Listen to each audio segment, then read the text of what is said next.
Along the coast of France, ruined bunkers remind us of a terrible war that once cast a shadow across the world.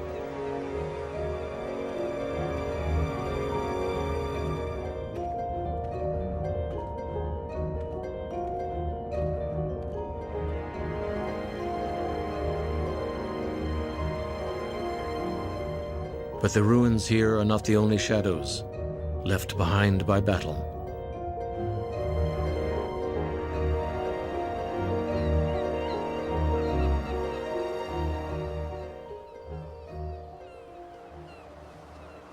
This is Calais Canadian War Cemetery. After the victory in Normandy, the Allies thought that the war in Europe was essentially over, but the Germans were far from beaten. This is the grave of Major Peter Kennedy, Highland Light Infantry of Canada. He was killed at Boulogne, 17 September 1944, and he's buried beside his brother Douglas, who was killed 2 days later. In the final 8 months of the war, 10,000 Canadians would die for king and country.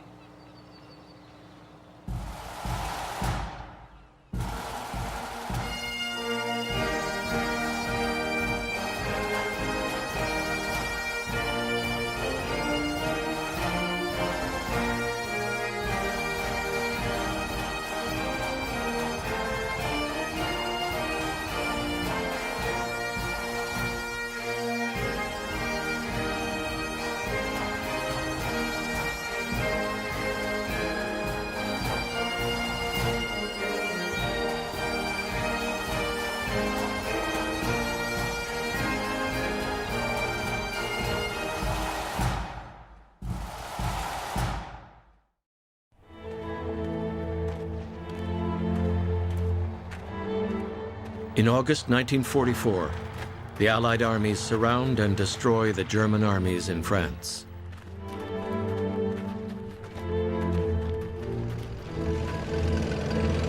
And with the Germans everywhere on the run, the Allies race forward, liberating town after town. And it seems as if it will be a short road to victory.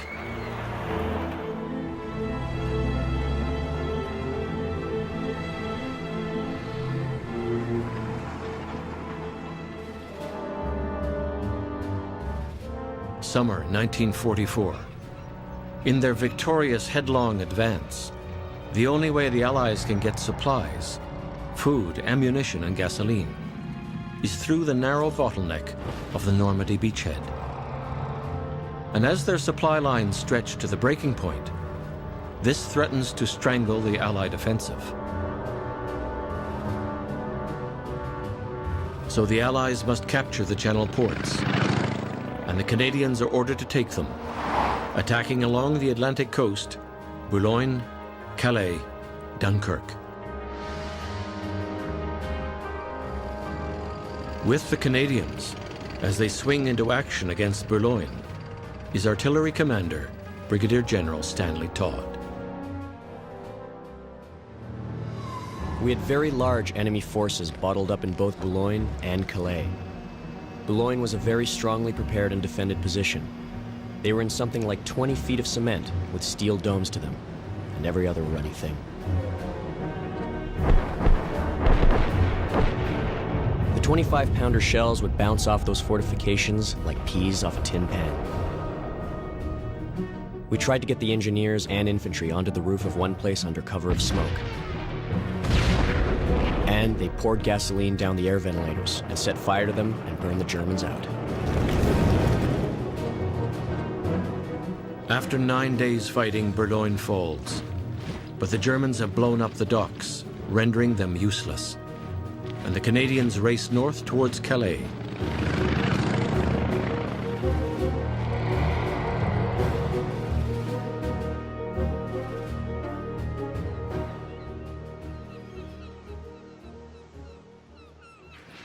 This is Fort de la Crèche. It was an important piece of Hitler's Atlantic Wall, and it has a commanding position over Boulogne to the south and Wimereux to the north.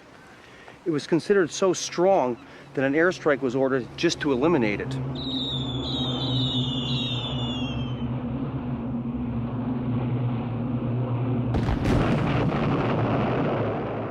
On September 22nd, the same day Boulogne fell, the Queen Zone of Toronto actually captured this position. The next job for the Canadians was to clean up Hitler's Atlantic Wall and capture Calais.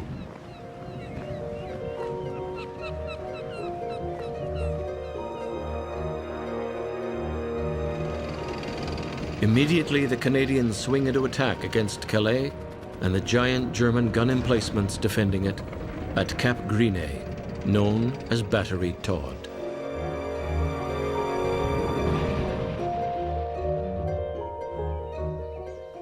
This is one of the gun casements of Battery Todd. This giant bunker, and there were 4 of them, housed the gun with a barrel width of 380 millimeters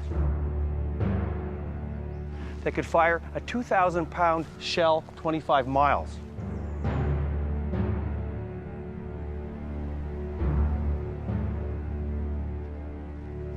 These things are absolutely enormous and incredibly impressive, and that's without the gun. You can actually see where the pivot is and where the track would have run around here. And of course, they'd be firing a shell about that big towards England, which is less than 20 miles away.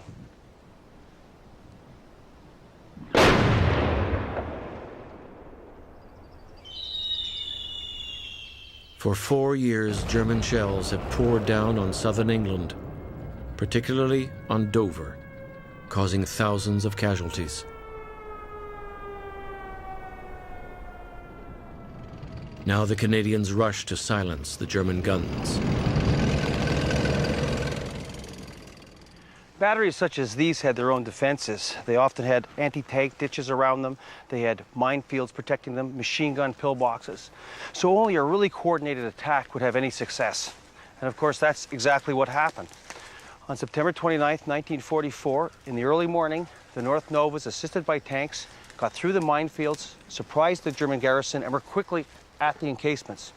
You can actually see some of the damage of their attack over here, but of course you couldn't get through the cement. So the men ran around and started chucking grenades into slats like this, and of course the tanks were still firing on the other side, and there's some really interesting damage over here.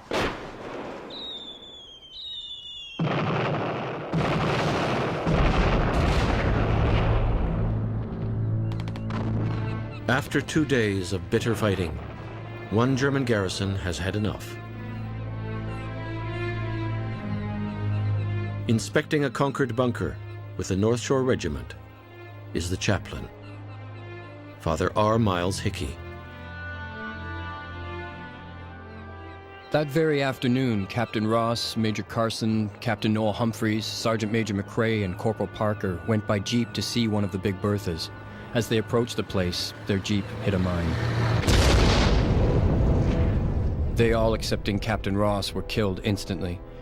In a few hours, tragedy stole all satisfaction from our victory. This is Calais Canadian War Cemetery, and it contains the graves of 600 Canadians, mostly men killed liberating the Channel ports. This plot contains a number of men from the North Shore Regiment from New Brunswick. This is the grave of Major J.M. Carson, and beside him is Lance Corporal R.L. Parker. They were both killed when their jeep hit a mine. 2 other men were killed at the same time, Captain Humphreys and the Regimental Sergeant Major McRae. The Germans used mines extensively throughout the Second World War, and they killed hundreds of the Canadians this way.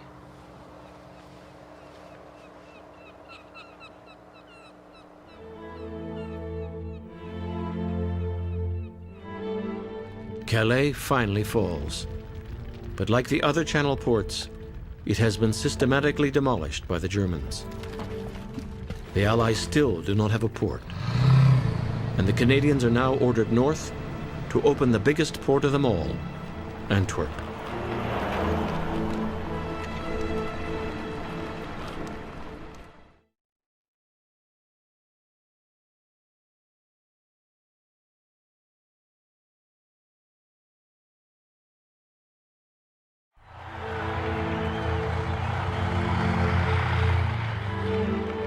September 1944. Allied tanks roll into Antwerp and quickly liberate the great Belgian city. Antwerp's port, one of the largest in Europe, has not been destroyed by the Germans, but it is useless to the Allies. Antwerp lies on the River Scheldt, 80 kilometers from the sea, and both shores of the Scheldt are held by the Germans.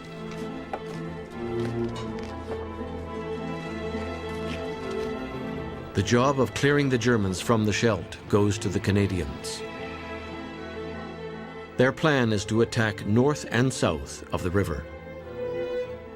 To the south, they will assault the German-held area known as the Breskens Pocket.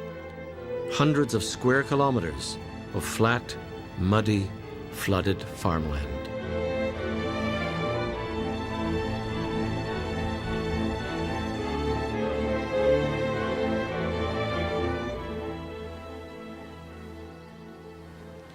This is the Leopold Canal, and it was right here that the Canadians made their first attempt to break into the Breskens Pocket on October 6, 1944.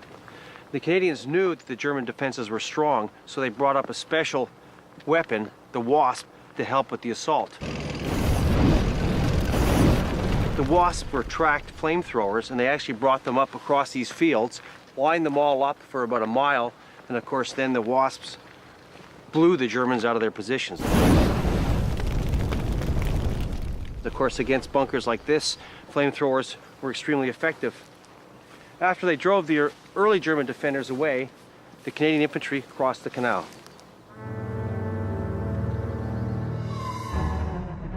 Getting the troops across the canal is the North Nova Scotia Regiment's Major Otte Corbett. The crossing came under heavy mortar and artillery fire.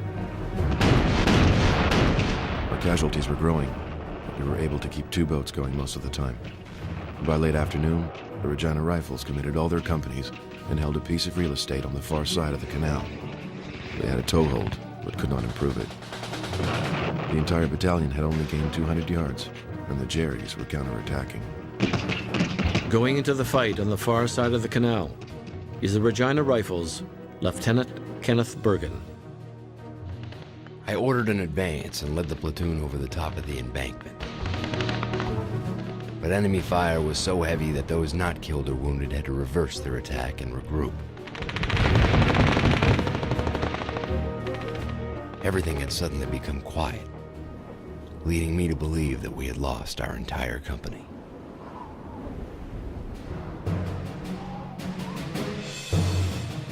With their troops still fighting desperately on the Leopold Canal, the Canadians launched the second part of their bold plan: to secretly sail down the River Scheldt, right under the big German coastal guns and past German defenses, and on the beaches behind German lines land 2,000 troops.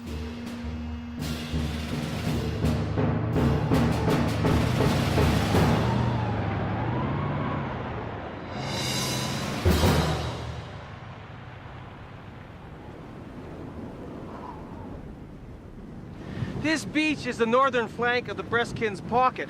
You can see the Scheldt here, and to the north, barely visible, is South Beveland and the Walcheren over there. They were in German hands in 1944.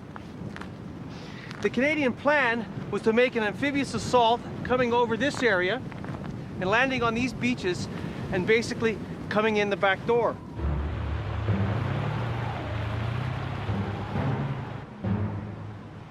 The problem was, if the Germans found them or saw them, their heavy guns at the Walcheren could blow them out of the water in no time.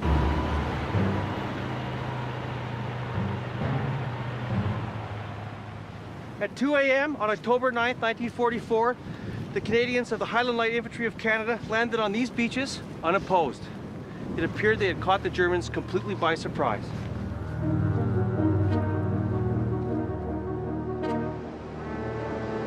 For days, from dike to dike, from flooded field to flooded field, the Canadians fight their way, often waist deep in mud and water. They quickly earn their new nickname, the Water Rats. This dike is typical of hundreds of dikes that Canadian soldiers would have walked on in 1944. This one still has the cobblestone road. Of course, In 1944, the cobbles could well be mined, as could the shoulders of the dikes. And if also the polders over here are going to be flooded.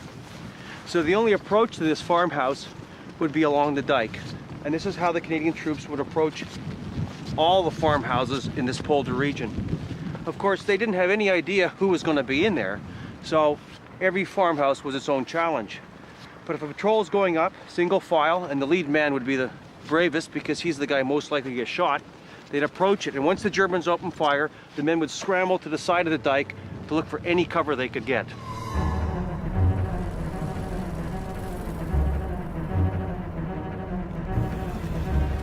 With the North Novas is Lieutenant Harry Nutter. I looked up the dike and down the dike, with my men spread out behind me. Went 50 yards and did not hear a sound or see a movement. Then rounded a bend and came upon a dead German. This shook me a bit, and I went around another bend and saw a young German crouched down behind the dike. He was much more petrified than I. Then he jumped up, threw his rifle away, and came running towards me, with his hands up.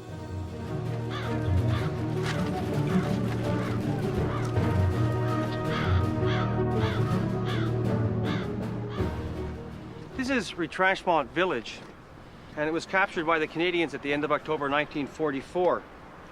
By this time, they had reduced the Brescan pockets to a very small number of positions, and of course these positions were very heavily fortified. And the only way the Canadians were going to capture them was with armor. To get the armor to the front, you had to build the bridges over the canals, and the Canadian engineers had that job. The bridge here at Retranchement was built by a company of Canadian engineers under Sergeant John Hickman. And of course the Germans know that the bridge is going to mean armor, and they're shelling them continuously or mortaring them.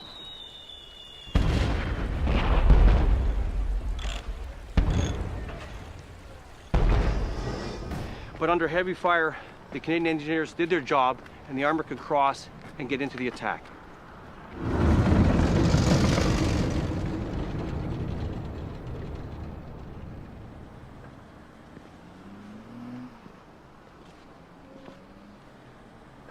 This is a memorial that was erected by the local Dutch community to commemorate the bravery of the Canadian engineers who erected the Hickman Bridge in 1944.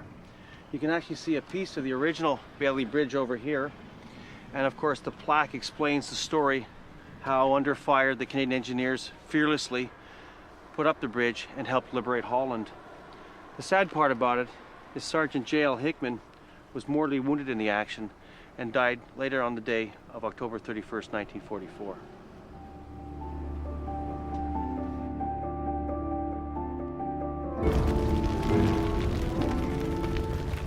November 1944.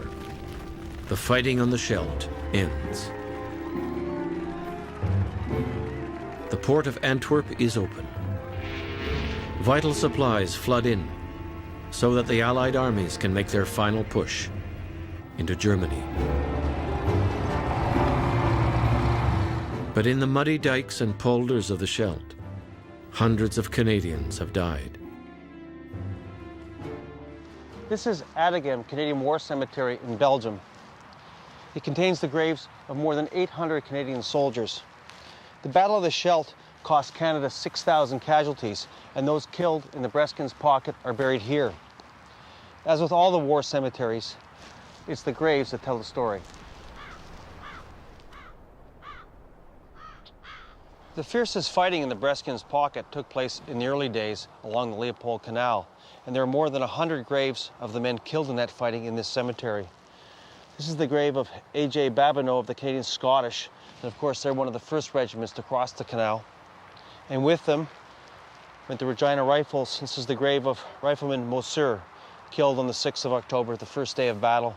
And the last regiment to enter the battle, and actually they suffered amongst the highest casualties, were the Royal Winnipeg Rifles, and this is the grave of Corporal Myers, killed 9th October 1944, age 30. This is the grave of Sergeant John Hickman of the Royal Canadian Engineers, and he had died October 31st, 1944. The Scheldt had been a costly but tremendous victory for the Canadians. But there was to be one more big battle before the war was over, this time in Germany, at the Rhineland.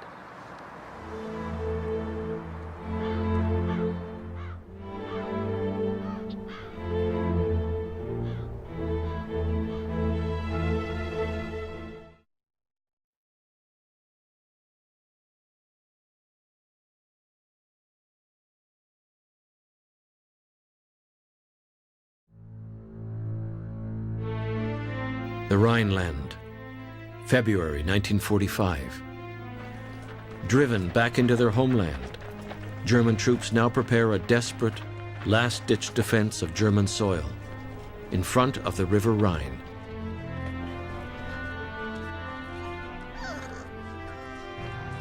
To strike deep into the heart of Germany and finally defeat the Nazis, the Allies must reach and cross the Rhine. But parts of the Rhine are flooded, and the easiest crossings now lie to the south. The Canadian plan is to attack through Reichwald Forest, over Udom Ridge, through the Hochwald Forest, to the town of Xanten on the Rhine. February 8th, 1945, Allied guns open fire.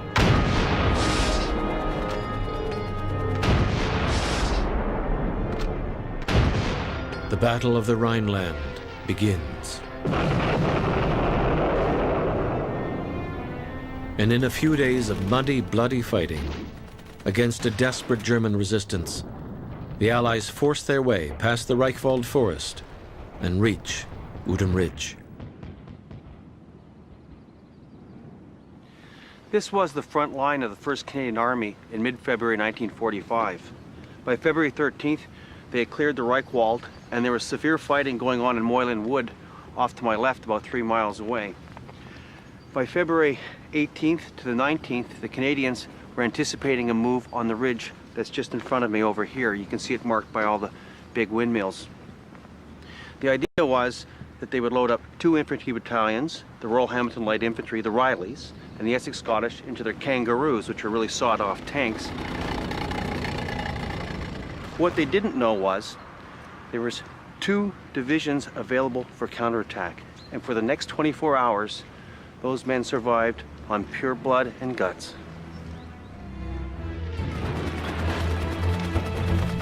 Resisting the German assault with the Royal Hamilton Light Infantry near Udom Ridge is Lieutenant John Williamson. We were counterattacked several times. The Germans were right on top of us, and on a couple of occasions, right in the same building with us. They ran in, threw a couple of grenades, and ran out again. Later that night, the Germans blew a hole through the end of the pig pen and started coming through it.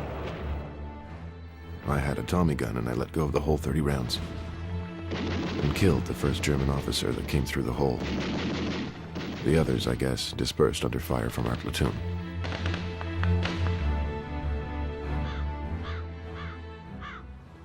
These are the shell fragments in the field. There's quite a bit of this stuff for a World War II battlefield. And of course it shows how much the play the artillery had in the battle. Both the German and the Canadian artillery just pounded these areas back and forth. About 4 o'clock in the morning, in this sector here, the Queen's Own Rifles from Toronto attacked. And of course each one of these farms were defended by German paratroops, and each one was basically a fortress. With the Queen's Own Rifles attacking Mossow Farm near Udom Ridge is Rifleman Don Chittenden. A heavy enemy artillery barrage opened up while I was out in the open. The barrage killed many of my buddies. Cousins dashed up beside me and said, "Chittenden, you're gonna get your ass shot off." Then Cousins raced across open ground and climbed up onto one of our tanks, and amid the hail of fire, pointed to where the enemy machine gun was. Aubrey Cousins came out in this field and he found a Sherman of the 1st Hussars, and he sat on the turret and basically directed it into the farm. So the tank ran right into one of the buildings, then Cousins got out and single-handedly took care of the Germans in 2 other buildings. We found several Jerrys were holed up in the cellar of one of the houses. As we'd taken a severe mauling, Wagner and I wanted to use grenades. Cousins was trying to talk us out of it. He moved into plain sight and started shouting to the Jerrys to come out and give themselves up. By thus exposing himself, he was trying to gain their confidence. It worked. We got 14 Jerrys out of that house. We had to dispose of these prisoners, so Cousins told a few of us to take them behind the lines. That was the last time I saw Cousins alive. On his way back to report what he has done, Aubrey Cousins is shot by a German sniper. For his action at Mossow Farm, Aubrey Cousins is awarded a Victoria Cross. In the next few days, the Canadians fight their way through villages and farms, up to the Hochwald Forest. This is the northern end of the Hochwald, and you can see along here a German trench from the Second World War. The Germans had fortified the wood. They had dug deep trenches and put up logs for protection. On March 1st, 1945, the Canadians made their first attempt at the forest in this area.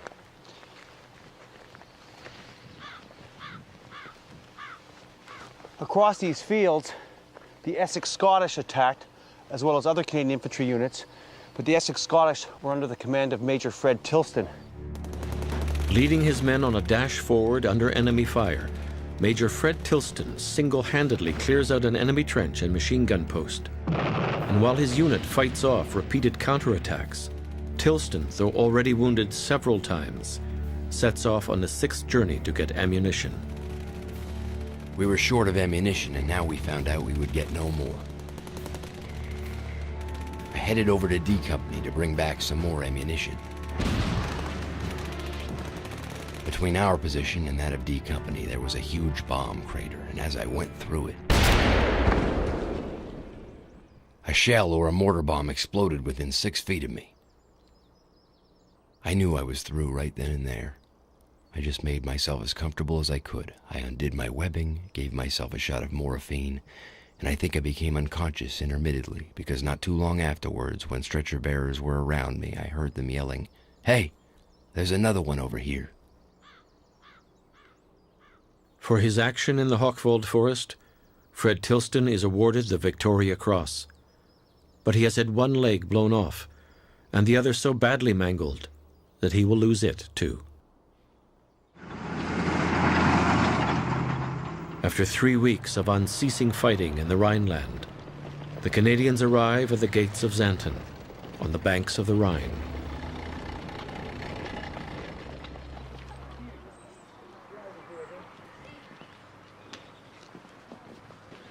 These are the old gates entering into the city of Xanten.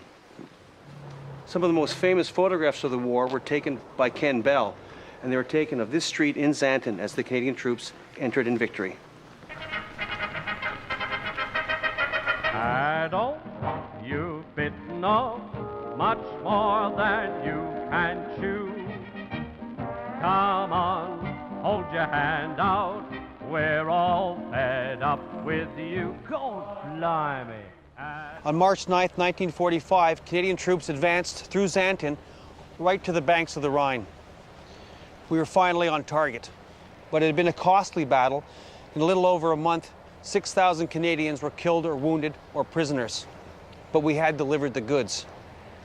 The next job for the Canadians was to advance north through Germany and to liberate Holland.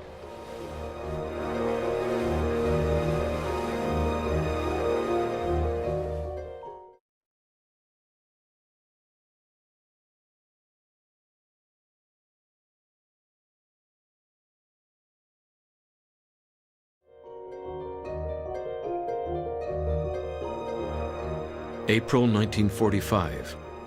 The war in Europe is almost over. Allied and Canadian armies cross the Rhine and strike deep into Germany. But the 1st Canadian Corps is given the task of mopping up a German army, the remnants of the Nazi Reich in Holland. with the North Shore New Brunswick Regiment crossing into Holland, is Major Harry Hamley. We had the toughest battle of my experience. Zutphen, a pretty town on the Dutch-German border.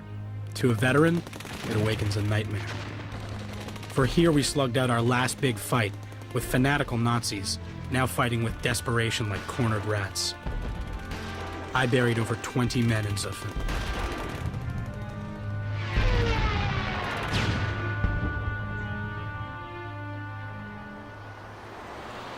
This is the Canadians' bridge in Zutphen, Holland.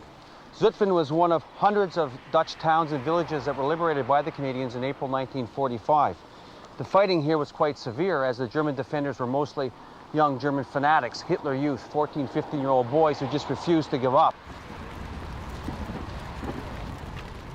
In fact, it wasn't until the North Shore Regiment brought in the flamethrowers that they finally cleared the town on April 8, 1945. This was typical of the actions of the Canadians until the end of the war. Small fights, 30 men, 20 men killed here and there, and finally they lost 1,400 before the end of the war. But they did liberate Holland.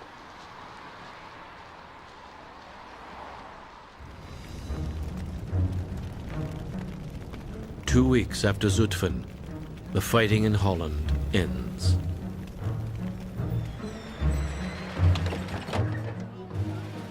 And on May 5th, 1945, General Charles Fuchs of the 1st Canadian Corps accepts the surrender of all German forces in Holland.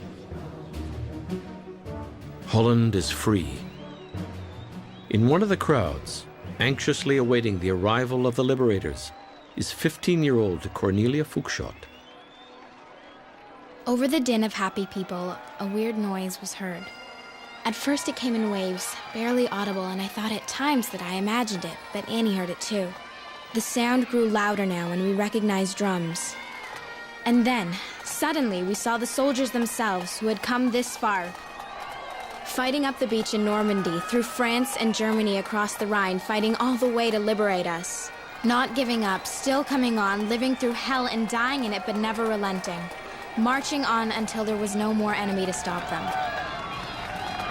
We saw them passing by, more and more of them, and finally it was too much. A cry went up, a shout of pent-up anguish and jubilation, and sheer love after the hatred of 5 years. We could not stop ourselves. We had to be nearer, closer with these men on top of those tanks and cannons and trucks, and what our voices would not be able to tell them, our arms had to do. Our unspeakable gratitude for dispelling the nightmare.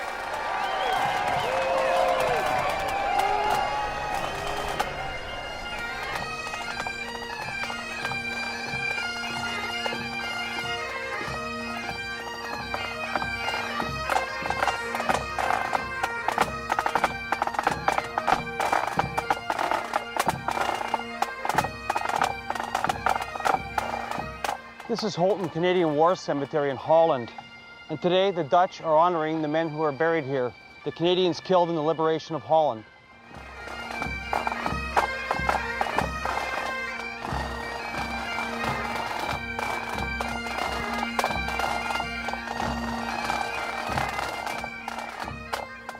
This is the grave of Reverend Albert McCreary. He was the chaplain to the Canadian Grenadier Guards Armored Regiment. And he's one of the last Canadians to die in the war. In fact, the ceasefire had taken place in the afternoon of May the 4th, and he decided to go out and help some German wounded, and he never returned. They found his body 2 days later, and it sort of shows the depth of contribution the Canadians made to the war.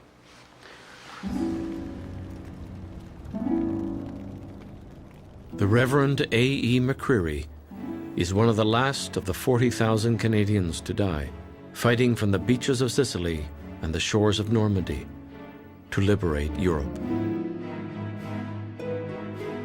Europe is in ruins. And when, as victors, the Canadians enter defeated Nazi Germany, they discover horrors that they had not even imagined. Just a few days after the war ends, Canadian war artist Alex Colville is sent to Bergen-Belsen concentration camp in Germany to draw what he sees. I made a drawing of some women. dead from starvation and typhus, lying outside one of the huts. While I drew, a group of bodies was added too, and more people died and were feebly dragged out of the huts. This being in Belsen was strange. That is, seeing one dead person is bad. But seeing 500 dead people is not 500 times worse. There's a certain point at which you begin to feel nothing.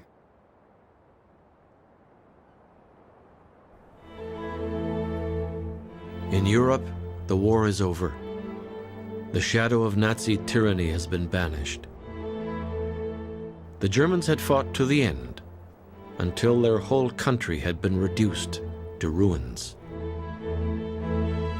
3 months later, it seems that the other great Axis power, Japan, will also fight to the end. On August 6, 1945, an Allied bomber drops an atomic bomb on the Japanese city of Hiroshima. 70,000 Japanese die. But Japan does not surrender, and Allied bombing attacks continue.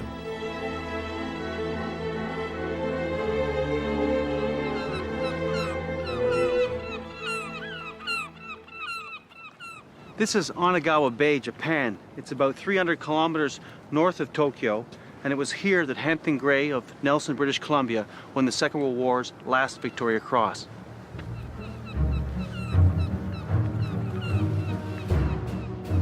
Serving with the British fleet just off Japan are dozens of Canadians. Among them is a 25-year-old pilot, Robert Hampton Gray. 3 days after Hiroshima, Robert Hampton Gray takes off leading a squadron of Corsair aircraft in an attack on the Japanese Navy. Their target, the destroyer Amakusa, sheltering in Onagawa Bay, is protected by a deadly ring of anti-aircraft guns in the hills around the bay. We're on the seawall in the middle of Onagawa Bay, and of course on the morning of August 9, 1945, the HMS Formidable had sent out a formation of 8 Corsairs to attack the Amakusa, right here. Now, of course, the Japanese could see this formation of 8 Corsairs approaching from the Pacific, which is just behind us over here. Then they could actually watch the 8 of them form around in a circle because they're going to pick the best vantage point for attack. They could watch the Corsairs disappear as they went behind the mountains around here and circle the mountain over here behind Onagawa and come in low in the position right between the 2 hills. So you can well imagine this right here, that the destroyers set up and those Corsairs are coming out of those hills, they're low, and all hell would break loose.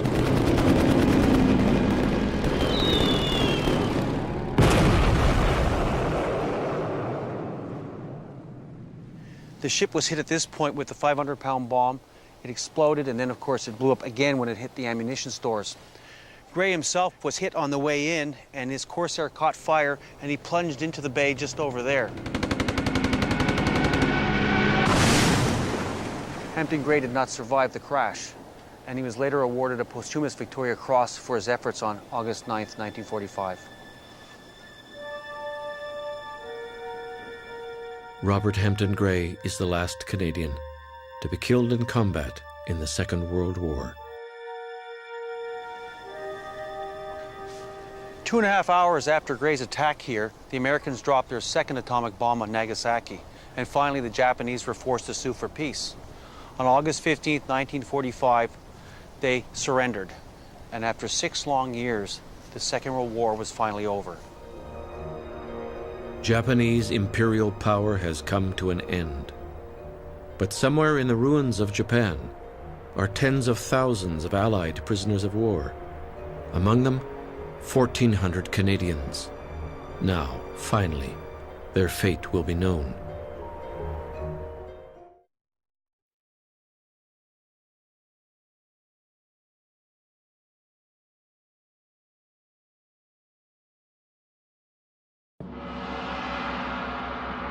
Japan, 1945. Allied prisoners of war are released. and the true story of 1,400 Canadian prisoners emerges. Among them is 26-year-old Alfred Babin. Alfred Babin was a young volunteer captured at Hong Kong and spent 4 years as a prisoner of the Japanese. One morning we got up and there were no guards. Nobody was in the guardhouse. Gates were wide open. So we just took over.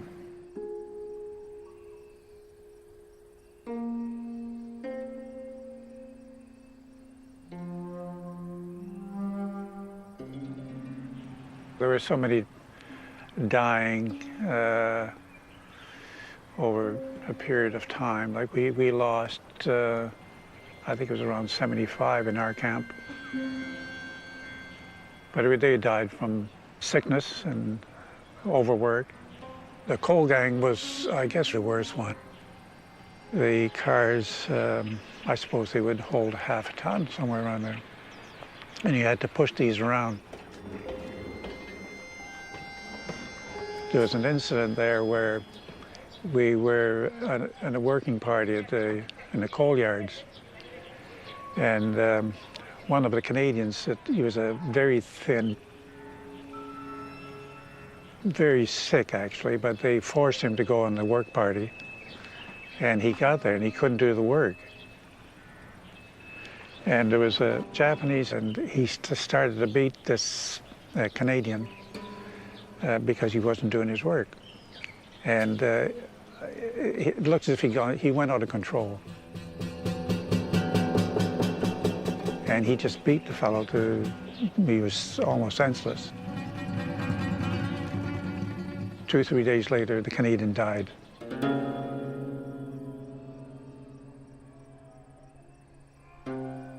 We had 1 cup of rice, a level cup. Everybody got the same. But the rice was full of maggots, which was hard to take at first, but eventually we just loved it. It's a hunger that's very hard to describe because it's your whole being, really, that is crying out for food. And during the day, you're just looking for anything to eat. And then at night, when you go to bed, you dream about food. So it's really something that's with you 24 hours a day. But none of us would have lasted much longer, really.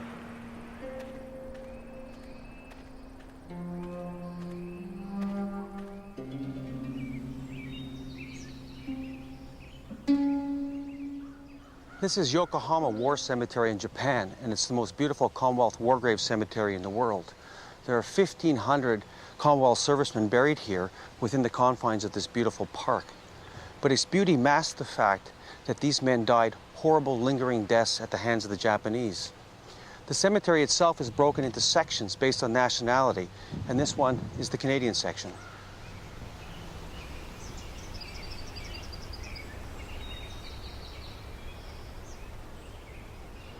The Canadian section contains 136 graves of Canadian prisoners of war who died here in Japan. They're all men captured in Hong Kong in 1941 who were transported to Japan to serve as slave laborers. They were treated with such brutality by the Japanese that they died of malnutrition, they died of disease, and many were just worked to death. Beatings were a standard part of the daily life for these people, and they shrunk to weights of 70 to 90 pounds. One of the saddest stories is one of the ones over here.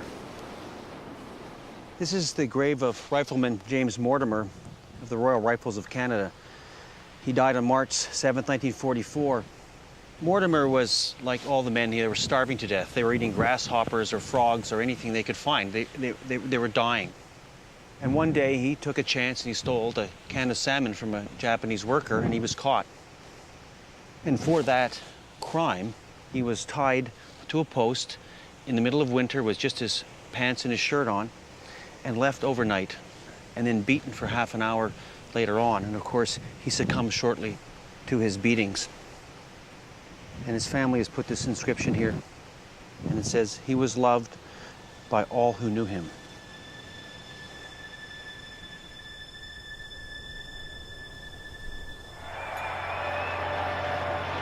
1945.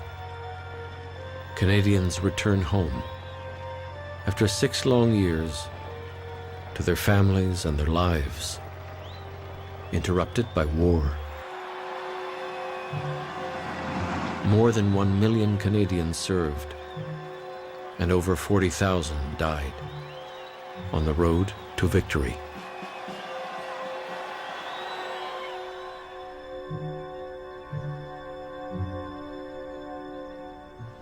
The Second World War was one of the few wars in history that had to be fought. And when you visit cemeteries like this and you see the number of people that came forward to fight not for themselves but for others, it is truly an impressive feature of human nature. As a Canadian, to know that we were never threatened, and yet over 1 million Canadians came forward to stop the tyranny that was threatening the world, just fills me with a sense of pride that I cannot explain. When I come to a cemetery like this, the first thing I notice is the courage and devotion of the men who are buried here. And I have to ask myself the question whether I would have that courage, that devotion, if I could be as true to a cause as these men were. And I sort of hope I never find out.